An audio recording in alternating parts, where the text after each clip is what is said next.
इतिहास में कुछ ऐसे नाम होते हैं जिनकी सोच ने पूरी मानव सभ्यता को नई दिशा दी। आज हम बात करेंगे एक ऐसे दार्शनिक की जिनका ज्ञान आज भी हर पीढ़ी को चौंकाता है, अरस्तु, एरिस्टोटल। लेकिन क्या आप जानते हैं कि अरस्तु खुद भी एक महान गुरु के शिष्य थे और उन्होंने भी एक ऐसे शिष्य को शिक्षा दी जो बाद में दुनिया का सबसे बड़ा सम्राट बना।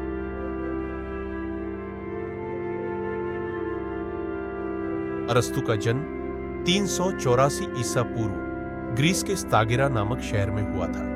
उनके पिता निकोमेकस मैसेडोनिया के राजा के शाही चिकित्सक थे, यानी अरस्तु का बचपन राजसी माहौल में बीता।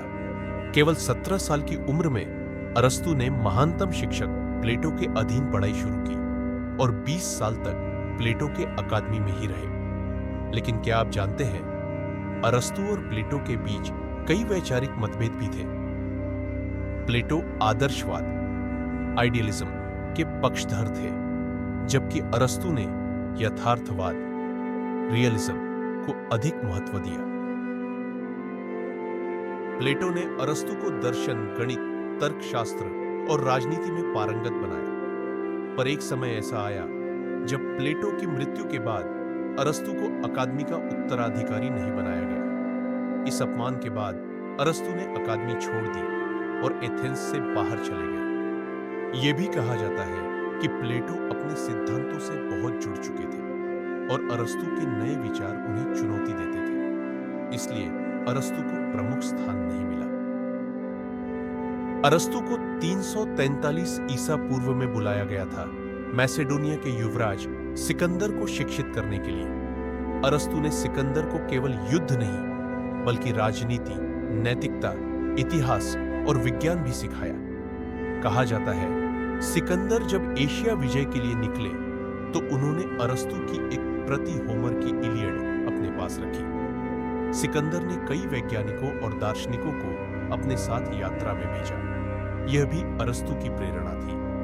परंतु बाद में सिकंदर और अरस्तु के संबंधों में दूरी आ गई, क्योंकि सिकंदर ने खुद को ईश्वर तुल्य मानना शुरू कर दिया था। अरस्तु ने करीब 200 से ज्यादा किताबें लिखी, पर केवल 31 ही आज उपलब्ध हैं। उन्होंने जीव विज्ञान, बायोलॉजी का एक अलग ही स्तर पर अध्ययन किया। उनके 500 से ज्यादा जानवरों पर आधारित प्रयोग आज भी वैज्ञानिकों को चौंकाते हैं। अरस्तु मानते थे कि महिलाएं पुरुषों से शारीरिक और मानसिक रूप से कमजोर होती हैं। ये विचार आज के नजरिए से गलत है, पर उस समय यही सामान्य सोच मानी जाती थी। अरस्तु को अज्ञेयवादी, अग्नोस्टिक भी कहा जाता है, क्योंकि उन्होंने ईश्वर की धारणा को तर्क के आधार पर परखा, न कि आस्था से। उनके मृत्यु के बाद एथेंस में उनके खिलाफ धार्मिक कट्टरता से मुकदमा चलाया गया। इसलिए उन्होंने कहा, मैं नहीं चाहता कि एथेंस दोबारा दार्शनिकों को झर देकर मारे, जैसे उन्होंने सुकरात को मारा था। और वे स्वयं एथेंस छोड़कर चले गए।